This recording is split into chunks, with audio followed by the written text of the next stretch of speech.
अस्सलाम वालेकुम friend, welcome back to Binte Saeed kitchen and life. Friends, आज फिर एक प्यारी सी सुबह का आगाज़ हो गया इस दुआ के साथ कि अल्लाह पाक आप सब लोगों का दिन खुशियों भरा गुजारे और जो बीमार है अल्लाह पाक उनको शिफा दे और जो दूसरों के लिए बुरा सोचते हैं अल्लाह पाक उनको हिदायत दे, आमीन।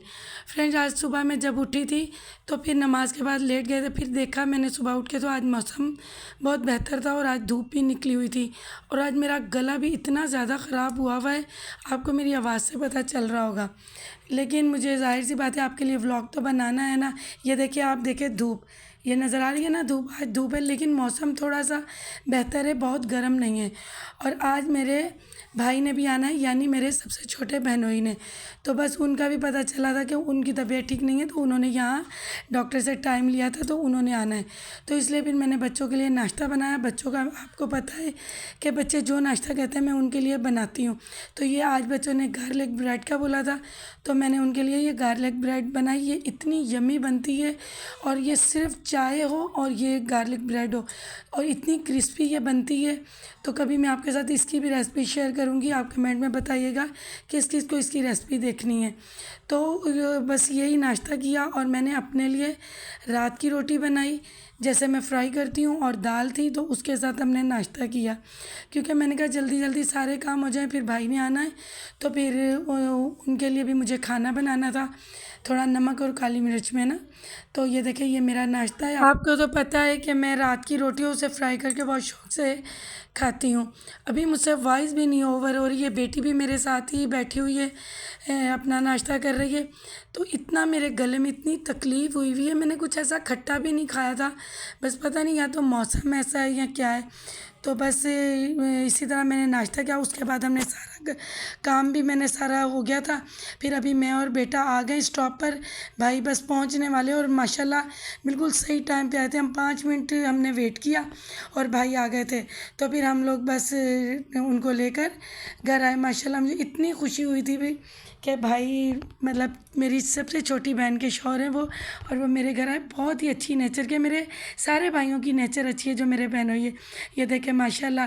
बस आप सब लोग इनके लिए भी बहुत सारी दुआ कीजिएगा, अल्लाह पाक इनको भी सेहत ज़िंदगी तंदुरुस्ती दे। पाक परवरदिगार, बहुत ज़िम्मेदारियाँ इनके ऊपर भी। तो बस ये जा रहे हैं, देखे बेटा आगे और भाई साथ है। फिर शाम को मैंने दोपहर में कुछ भी नहीं शूट किया था, फिर शाम में हस्बैंड ने कहा था मैं ख़ुद भी साथ जाऊंगा। फिर हमने ऑफिस से हस्बैंड को भी पिक किया, बेटा भी है, मैं भी हूँ, तो भाई के साथ हम उस हॉस्पिटल आए जहाँ भाई का चेकअप था। तो बहुत ही माशाल्लाह अच्छे डॉक्टर्स हैं, क्योंकि वहाँ पर इतने सारे विज़िटर आए हुए थे। तो मैंने उनसे ज़रा पूछा था तो कह रहे थे बहुत अच्छा डॉक्टर है। तो वेट में बैठे हुए थे हम सब लोग। तो मैं यहाँ थोड़ा सा बाहर आई तो देखे कितनी प्यारी बिल्डिंग है और नीचे पानी पूरी मुझे नज़र आ गई। तो फिर मैंने बेटे को बोला चलो आओ चेक करते हैं कि कराची क्लिफ्टन के जो हैं तो उनको तो पता होगा। तो मैंने कहा यहाँ की पानी पूरी चेक करते हैं। तो फिर हमने ये चेक करने के लिए एक प्लेट ली थी, लेकिन वाकई बहुत यम्मी थे। महंगे बहुत थे, लेकिन मतलब 8 पीस उन्होंने दिए थे 200 के, लेकिन टेस्ट में बहुत अच्छे थे। और जौहर में 100 के या 150 के इस तरह मिल जाते हैं। तो बस इसी तरह ही था। तो फिर भाई का जब नंबर आया तो फिर भाई ने अपना चेकअप कराया। उसके बाद मैंने कुछ भी शूट नहीं किया था। फिर हम लोग लेट नाइट आए थे वहाँ से, क्योंकि दूर भी बहुत था हमारे घर से। फिर खाना वाना खाया, हम लोग सो गए। फिर सुबह भाई का नाश्ता था, वो फ्रेश हुए, फिर वो चले गए, हम उन्हें छोड़ने गए। तो वो ड्राइवर तक, क्योंकि गाड़ी वो लेकर नहीं आए थे क्योंकि तबीयत सही नहीं थी तो उनसे ड्राइव नहीं होनी थी, इसलिए वो ड्राइवर में आए थे। तो फिर उसके बाद मैंने दोपहर के बाद ये मैंने शूट किया था। दोपहर में मैंने बच्चों को चिकन कौरमा बना दिया था। तो अभी मैंने कहा कि असर की नमाज़ पढ़ने के बाद मैंने कहा अब रात का खाना बनाती हूँ। और आप सबको पता है मेरा पूरे घर में दिल है मेरा किचन, तो आज मैं ज़्यादा टाइम किचन में ही मैंने गुजारा था। तो बस ये आटा मैंने कहा सेट करके रख लेती हूँ जब तक मैं कढ़ी की तैयारी करूँगी। आज हस्बैंड की फरमाइश थी कि कढ़ी बनाना, और बच्चों ने दोपहर में कौरमे का कहा था तो उनके लिए मैंने कौरमा बनाया। और कुछ भाई के लिए चीज़ें बनाई थी वो भी पड़ी हुई थी, सालन वगैरह बनाए थे वो भी पड़े हुए थे। तो 3-4 सालन पड़े हुए थे, लेकिन कढ़ी का हस्बैंड ने फ़ोन करके कहा था तो वो तो मुझे फिर आज बनानी थी। तो सोचा आपके साथ भी शेयर करूँ। ज़्यादा डिटेल में तो रेसिपी मैंने आपके साथ शॉर्ट वीडियो में शेयर की हुई है। जो मेरे नए सब्सक्राइबर हैं वो मेरी शॉर्ट वीडियो में जाके देख सकते हैं। तो अभी भी मैं कुछ कुछ आपके साथ शेयर करूँगी। तो अभी ये देखिए आटे को मैंने मल के रख दिया है और ऊपर ये मैं नमक थोड़ा सा डाल रही हूँ और अब मैं ये रख दूँगी। अब ये 10-15 मिनट में अच्छे से सेट हो जाएगा। उतनी देर में मैं कढ़ी की तैयारी कर लेती हूँ और पहले मैं ये स्लैब साफ़ कर लेती हूँ, क्योंकि मेरी आदत है मैं साथ साथ किचन क्लीन करती रहती हूँ। फिर मेरे लिए इतना मसला नहीं होता है और काम करते करते ना बंदा फिर थकता भी नहीं है। अब ये 1 किलो दही था, जिसमें से 1 पाव मैंने दोपहर में कौरमे में डाल लिया था और फिर उसके बाद ये बाकी 3 पाव के करीब है। हाफ़ केजी का ये 1 पैकेट है और 1 पाव का 1 पैकेट है, क्योंकि कढ़ी जो बनती है ना वो ज़्यादा दही हो जब भी टेस्ट आता है और बेसन कम हो, और ये जितनी ज़्यादा पकेगी ना उतना टेस्ट बढ़ता है, तो इसलिए मैं दही ज़्यादा रखती हूँ। तो ये देखिए अब ये दही इसी तरह मैंने ये मंगवा लिया था कल ही, मतलब मंगवाया तो नहीं था, ये 2-3 दिन के बच्चों के लिए हस्बैंड लेकर आते हैं ना, ये 2-3 दिन का जमा हुआ था, तो मैं उठा कर फ्रीज़र में रख देती हूँ। फिर फ्रीज़र में ना ज़्यादा खट्टा दही नहीं होता। अब ये देखिए मैंने 3 पाव दही में 2 मुट्ठी के करीब, भले 2 मुट्ठी भी छोटी छोटी मैंने ली है, उसमें मैंने डाल दिया और थोड़ा सा मैंने पानी डाल दिया है। अब मैं इसके बाद एक और जब कढ़ी मैं डालूँगी ना तो एक और ये जग पानी का डालूँगी। तो अब ये देखिए ये वाला मैं बता रही थी आपको कि मैंने चिकन कौरमा बनाया था दोपहर में। अब ये भी काफ़ी सारा पड़ा है, तो कल भाई के लिए सालन जब उन्होंने आना था बनाए थे 1-2, वो भी पड़े हुए हैं। तो मैंने कहा कढ़ी भी बना लेते हैं, क्योंकि 3-4 दिन से हस्बैंड कह रहे थे। आज फिर उन्होंने फ़ोन किया था कि कढ़ी ज़रूर बनाना। तो बस ये देखिए मैं ये जल्दी जल्दी बस वीडियो चला रही हूँ कि आपकी समझ में भी आए और आप बोर भी नहीं हो। आज गला इतना था, लेकिन मैंने कहा 2-3 दिन हो गए इस तरह वीडियो शूट नहीं की थी और ये प्रॉपरली नहीं शूट हो पा रही थी, क्योंकि देखिए कोई भी रूटीन चेंज हो ना तो फिर काम से हट जाता है ध्यान। तो बस अभी मैंने कढ़ाई गर्म होने के लिए रख दी और एक प्याज मैं मीडियम साइज़ का रफली चॉप कर लूँगी। कढ़ाई को मैं कढ़ी जब भी बनाती हूँ मैं इसी तरह ही करती हूँ कि पहले कढ़ाई थोड़ी सी गर्म करती हूँ, फिर उसके बाद मैं सूखी कढ़ाई में ये जो रफली मैंने प्याज चॉप किए हैं ये डालूँगी। इसके बाद मैं थोड़ा सा ऑयल डालूँगी। फिर ऑयल इसलिए मैं थोड़ा डालूँगी क्योंकि फिर बघार में भी ऑयल डालना है। कई दफ़ा मैं बघार लगाती हूँ, कई दफ़ा मैं नहीं लगाती हूँ। तो मैंने अब प्याज डाल दिया। अब प्याज अच्छे से जब फ्राई होंगे ना तो फिर इसमें मैं थोड़ी सी अदरक, आज लहसुन नहीं है तो मैं 2 इंच के करीब, ये देखिए 2 इंच के करीब अदरक है ये डालूँगी। क्योंकि लहसुन ना भी होना तो चलेगा, लेकिन अदरक मस्ट है इसमें, क्योंकि बेसन डलता है, पकोड़े डलते हैं तो वो बादीपन इसमें आ जाता है। तो अदरक होती है ना उससे बैलेंस रहता है और ये सीने पे भी नहीं जलन करती। वैसे ही मैं मसाले कम डालती हूँ। अब ये मैंने आजकल ना बाहर ही अपनी जूसर मशीन रखी हुई है, वहीं स्विच लगा हुआ है, तो वहीं मैं फिर कर लेती हूँ। अब मैंने ये दही और बेसन को मैं ग्राइंड करके ले आई हूँ। अब देखिए मेरे प्याज भी फ्राई हो रहे हैं और अदरक भी पीस गई है, ये ग्राइंड होके रखा हुआ है और ये मेरा आटा भी सेट हो रहा है। अब ये देखिए ये वाला कौरमा है, तो बहुत मज़े का यम्मी बना था, लेकिन मैं इतने शौक़ से चिकन खाती नहीं हूँ। तो फिर ये मैं अभी इसमें ये प्याज फ्राई हो गए, अब ये मैंने अदरक भी इसमें डाल दिए। अब जब ये थोड़ी सी फ्राई होगी ना, या तो आप 1 घूंट पानी में सारे मसाले अपने डाल लें, वरना आप ना 1 घूंट पानी का इसी तरह कढ़ाई में डाल लें और इसके ऊपर से आप मसाले डाल लें। 3 स्पाइसेस आपको पता है मैं यूज़ करती हूँ, इसमें भी मैं 3 स्पाइसेस डालूँगी ताकि कढ़ी का अपना टेस्ट रहे। बहुत ज़्यादा गरम मसाले भी डालते हैं लोग, मैं नहीं डालती, इसीलिए तो मेरी जो कढ़ी बनती है उसका फ्लेवर निखर कर आता है, टेस्ट भी बढ़ जाता है।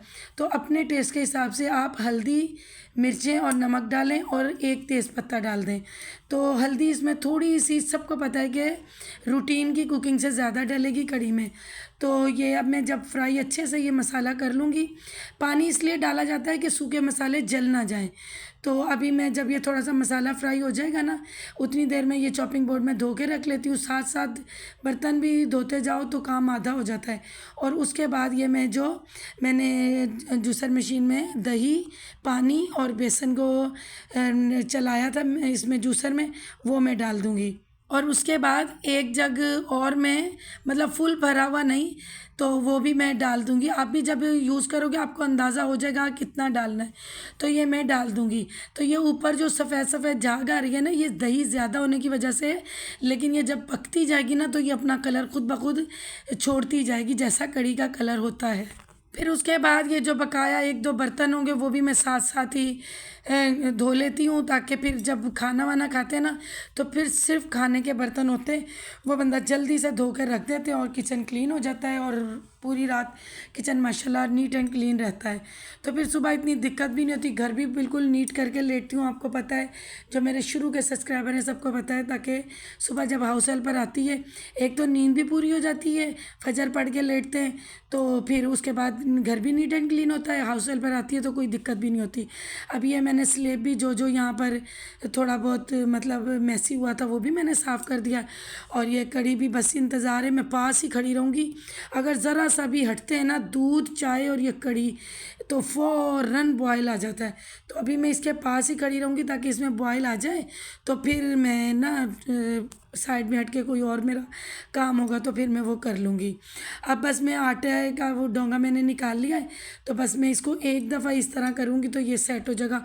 और जब हम इसको भिगो कर रख देते हैं ना आटे को, ये इतना मुलायम और अच्छा बनता है। और आप कभी करके देखिएगा, रोटियां भी बहुत नरम बनती हैं। जो मेरी बहनें ये इस तरह करके सेट होने के लिए रखती हैं, वो मुझे कमेंट में ज़रूर बताइएगा कि वाकई नरम होती हैं ना रोटियां इससे। तो और रोटी टूटती भी नहीं है। तो ये भी मेरा काम हो गया। बस कढ़ी को बॉयल आए तो फिर मैं साइड में हट के दूसरा काम करूँ, या मैं पकौड़ों का फिर ना वो करूँगी। और साथ साथ मैं चम्मच चलाती रहती हूँ, ताकि ना ये एकदम से ही ना वो जो झाग होती है वो ऊपर आ जाए और बॉयल आ जाए, क्योंकि फिर सारा टेस्ट निकल जाता है। अब देखें, ये कढ़ी तो अभी बॉयल पे नहीं आई, लेकिन मैंने पूरा किचन नीट एंड क्लीन कर लिया है। बस ये थोड़ा सा नीचे से झाड़ू मैंने लगाना है, तो क्योंकि घर पूरा साफ़ है। ये आटा भी यहीं पड़ा है, ये भी मैं फ्रिज में रख के आती हूँ। तो बाकी ये नीट एंड क्लीन मैंने सारा कर लिया है। अभी मैं बस बेसन बनाऊँगी, बस एक बार ये बॉयल आ जाए तो उसके बाद फिर मैं रोटियां बनाऊंगी, ताकि मेरा काम सारा फिनिश हो जाएगा।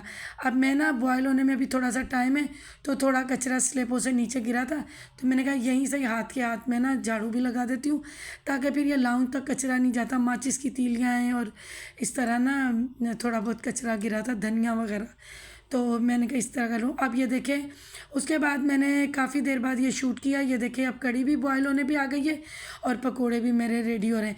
अब ये देखें, यम्मी सी कढ़ी और चपाती मेरी यूट्यूब फैमिली के लिए सबसे पहले। इतनी यम्मी ये कढ़ी बनती है, आप ज़्यादा दही के साथ बनाएं और इसी तरीके से बनाएं तो बहुत मज़े की बनती है।